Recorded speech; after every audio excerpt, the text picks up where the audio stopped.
세상은 아주 복잡하게 연결되어 있습니다. 특히 식량 문제는 더더욱 그렇죠.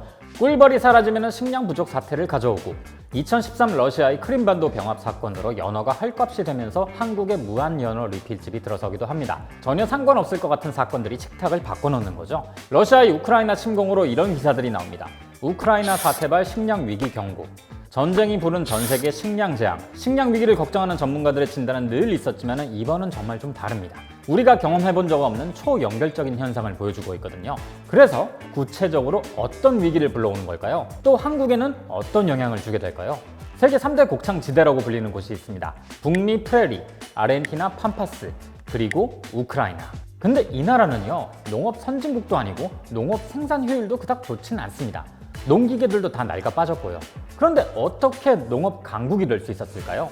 러시아의 침공으로 세계적인 식량 위기가 올 것인가 말 것인가에 대한 논의를 하는 건 사실 큰 의미가 없습니다. 얼마나 심각할지에 대한 논의가 필요할 때인 것 같네요. 저는 김밥이고요. 제가 오늘 떠먹여드릴 이야기, 전쟁이 바꿔놓을 식탁입니다.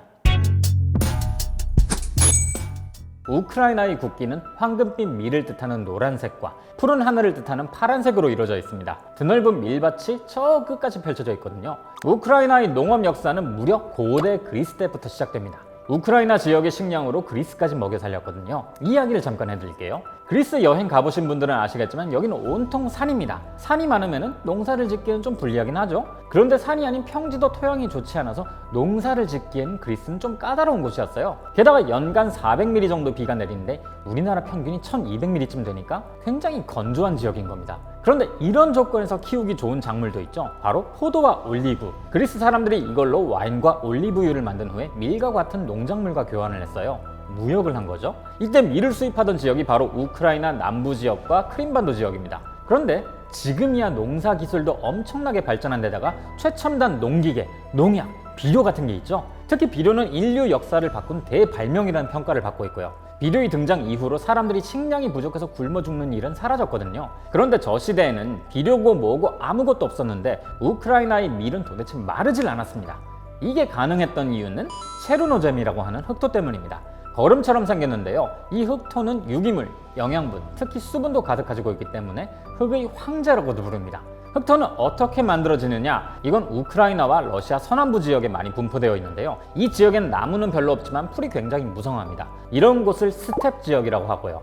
풀이 자라고 죽고 자라고 죽으면서 흙의 유기물들이 계속 쌓이는 거죠. 게다가 우리나라처럼 여름에 폭우가 쏟아져서 씻겨 나갈 일이 거의 없기 때문에 유기물들이 계속 축적이 되고요. 이렇게 땅이 비옥하니 생산력도 좋았던 거죠. 자, 그럼 현재 우크라이나가 전 세계 농산물 시장에서 차지하는 비중은 얼마나 될까요? 전 세계 옥수수와 밀 수출량에서 우크라이나가 차지하는 비중, 이건 2021년 기준입니다. 전쟁 이전인 거죠. 옥수수는 13%, 밀은 9%, 보리는 10%, 해바라 기후는 무려 40%가 넘습니다. 말씀드렸던 것처럼 우크라이나는 농업 기술도 낙후되어 있고 농기계도 낡은 데다가 생산 효율도 높지도 않은데 이 정도의 수출량이 나온다는 겁니다. 그러니 세계 농산물 시장에 미치는 영향이 어마어마한 거죠. 그럼 이번 사태가 세계 식량 가격에 어느 정도 여파를 줄까요? 2022년 2월 러시아가 우크라이나를 침공합니다. 사실 이런 상황에서도 농사가 아예 불가능한 건 아닙니다. 원래 전쟁 때는요, 농경지보다 주요 도시와 산업시설에 병력을 투입하거든요. 물론 농사 환경이 굉장히 안 좋아지긴 하죠. 이건 뒤에서 좀 더 구체적으로 설명드리기로 하고요. 아무튼 러시아가 침공을 하면서부터는 우크라이나 측에서 수출을 중단합니다. 우선 자국민과 병사들이 먹을 식량이 귀하니까요. 사실 수출을 하고 싶어도 힘든 상황이기도 하죠. 수확한 곡물은 흑해를 거쳐 전 세계로 수출을 하는데 항구 도시의 격전으로 해상 운송도 막혀버렸거든요. 이러니 앞서 언급한 수출 비중만큼 전 세계 식량 공급이 줄어듭니다. 약 10%. 이 숫자가 의미하는 게 뭘까요? 10% 정도면 소소하다고 생각할 수도 있는데요. 이게 가격에 미치는 영향은 정말 어마무시합니다. 공급이 10%가 빠지는 동시에 밀 가격이 60%나 급등했거든요. 3월 말 기준으로는 조금 내려오긴 했지만 사실 이것도 엄청 높은 거죠. 한 두 달 사이에 이 정도로 가격이 폭등한 겁니다. 우크라이나산 농산물의 주 수입국을 보면은 유럽, 중국, 인도, 이집트, 터키 이런 국가들이 있습니다. 이곳에 사는 사람들 입장에선 늘 먹어왔던 우크라이나산 농산물이 하루아침에 증발해버린 거예요. 그럼 다른 지역에서라도 농산물을 사오든가 대체제를 빨리 찾아야 하겠죠. 근데 이 많은 사람들이 한꺼번에 다른 지역의 식량을 사려고 생산한다고 하다 보니 당연히 물량은 모자라고 글로벌 식량 가격은 폭등할 수밖에 없습니다. 이 문제는 진작부터 수면 위로 드러났죠. 예를 들어 해바라기유를 보면요, 전 세계 해바라기유 가격이 오른 건 당연하죠. 근데 뜬금없이 콩기름 가격도 10%나 오릅니다. 왜일까요? 우리나라에선 해바라기유를 잘 쓰진 않지만은 중국이나 인도에선 이 해바라기유를 엄청나게 많이 씁니다. 빵이나 통조림, 소스, 수프 안 들어간 데가 없거든요. 그런데 해바라기유가 막히니까 다른 기름을 찾기 시작하는데 그게 콩기름이었어요. 한국도 이건 못 피해갔죠. 900ml 기준 해표 식용유는 전년 대비 1,000원이나 올랐고 오뚜기 콩기름은 1,600원이나 올랐거든요. 가정뿐만 아니라 업소도 마찬가지일 거고, 이렇게 되면 튀김, 치킨값도 안전하지 않습니다. 식용유 쇼크라는 말이 나올만 하죠. 자, 식용유 가격 오르고 또 우리가 직접적으로 느낄 수 있는 변화, 바로 밀 가격입니다. 곰곰이 생각해보면 우리가 먹는 음식에서 밀가루가 들어가지 않는 음식을 찾기가 힘듭니다. 면이나 빵을 빼더라도요, 시판 고추장이나 햄, 어묵, 맛살, 밀떡볶이 뭐 이런 데 다 밀가루가 쓰이거든요. 그런데 사실 우리가 우크라이나산 밀을 많이 쓰진 않습니다. 하지만 우리 식탁에도 간접적인 충격은 그대로 오게 되죠. 한국의 밀 소비량은 얼마나 될까요? 쌀 소비량은 연 360만 톤 정도 되는데요, 밀 소비량은 무려 210만 톤입니다. 이 정도면 밀도 한국인의 주식인 거죠. 이런 상황에서 글로벌 밀 가격이 30% 이상이나 올랐으니까 이 영향이 고스란히 우리 식탁에도 반영이 되는 겁니다. 실제 수치로도 슬슬 보이기 시작하죠. 올해 2월 밀가루 수입량은 약 2,090톤, 전년 대비 같은 달보다 1.6% 감소한 건데요. 돈은 더 많이 썼습니다. 21.8%, 24억을 더 쓴 거죠.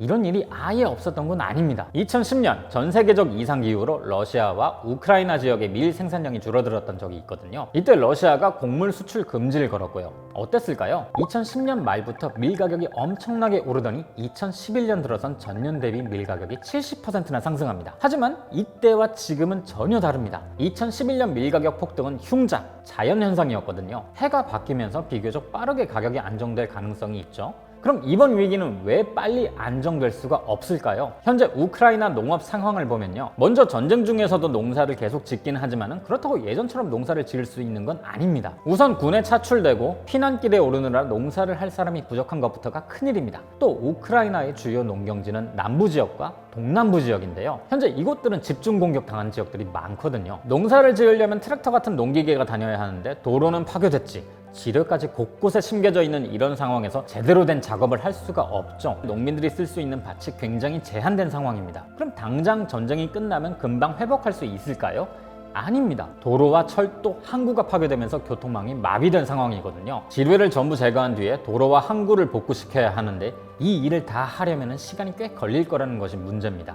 이것들은 시작에 불과하고요, 진짜 문제는 이제부터입니다. 농사는 타이밍이 가장 중요하죠. 파종하는 시기, 작물을 관리하는 시기, 수확을 해야 하는 시기가 딱딱 정해져 있습니다. 하지만 지금은 이 시기를 다 날려버리고 있어요. 특히 농사는 봄이 엄청나게 중요한데요, 봄에는 밭에 비료를 뿌리고 작물을 심을 준비를 마친 후에 파종까지 끝내야 하는데 지금 이 시기를 그냥 다 날려먹고 있는 겁니다. 물론 밀의 경우에는 우크라이나는 가을에 파종해서 봄에 수확하는 겨울밀을 주로 키워서 그나마 낫긴 합니다. 겨울밀은 9월, 10월에 파종해서 그 다음에 7월, 8월에 수확하거든요. 하지만 이런 사태가 9월까지 간다면 이 문제는 훨씬 장기화됩니다. 내년까지 밀 생산을 못할 수도 있다는 거죠. 마지막 문제는 연료와 비료입니다. 우크라이나의 흑토가 아주 좋은 흙이기 때문에 비료가 없어도 작물이 잘 자란다고 하죠. 그런데 실제로는 여기서도 비료를 쓰긴 합니다. 같은 땅에서 계속해서 작물을 키워야 하는데 이러면 해가 갈수록 땅속 유기물 함유량이 낮아집니다. 그럼 생산량도 줄어들 수밖에 없으니까요. 그런데 이번 사태 이후 비료 가격이 폭등하고 있죠. 왜일까요? 이건 또 러시아가 전 세계 비료 생산에 큰 손이기 때문이거든요. 전쟁은 우크라이나만 하는 게 아니죠. 러시아도 하고 있으니까요. 러시아는 밀도 많이 생산하는 데다가 매년 5천만 톤의 비료를 생산합니다. 5천만 톤. 전 세계 비료 생산량의 13%나 됩니다. 현재 우리나라를 포함해서 미국과 유럽 등 40여 개 국가들이 러시아에 경제 제재를 시행 중입니다. 너네가 수출하는 상품은 안 받겠다 이거죠. 이 제재는 전쟁이 끝나더라도 쉽게 풀진 않을 겁니다. 러시아는 이 나라들을 비우호국으로 지정하고 보복 조치를 취합니다. 수출을 안 받아? 너네한테 밀이랑 비료 안 줘. 이렇게 나오는 거예요. 식량과 자원을 인질 삼은 거죠. 세계로 수출돼야 할 비료의 13%가 갇혀 있는 겁니다. 비료보다 더 심각한 건 바로 연료입니다. 우크라이나에서 소비하는 연료의 60%는 러시아와 벨라루스를 통해서 들여옵니다. 농기계를 굴리고 농사를 지으려면 연료는 꼭 필요한데 이것조차도 막혀버린 거죠. 이런 모든 요소들 때문에 우크라이나의 농업이 정상화되는 데까지는 최대 3년이 걸린다는 관측이 나옵니다. 가격 폭등 역시 그때까진 영향이 있을 거란 말이죠. 이런 우크라이나의 상황은 별개로 두고 러시아 상황까지 이야기하면 끝이 없습니다. 앞에서 이야기한 것처럼 러시아 역시 밀을 포함한 다양한 곡물의 주요 수출국이거든요. 이 정도면 정말 전례 없다는 표현을 쓸만도 한 겁니다. 이런 식의 초연결적인 현상은 우리가 경험해 본 적이 없는 현상입니다. 2차 세계대전을 제외하면 이렇게 세계 경제가 긴밀하게 연결된 국가 간의 전쟁도 처음이고요. 한국과 우크라이나는 직접적인 거래 자체는 많지 않습니다. 하지만 전쟁의 여파는 한국이라는 작은 나라에 그리고 골목의 자영업자들에게 또 우리 식탁에까지 영향을 미치고 있죠. 당장 지금 이 영향을 몸소 느끼고 계신 분들도 있을 거고요. 당분간 식량 가격 상승은 계속 이어지게 될지도 모릅니다.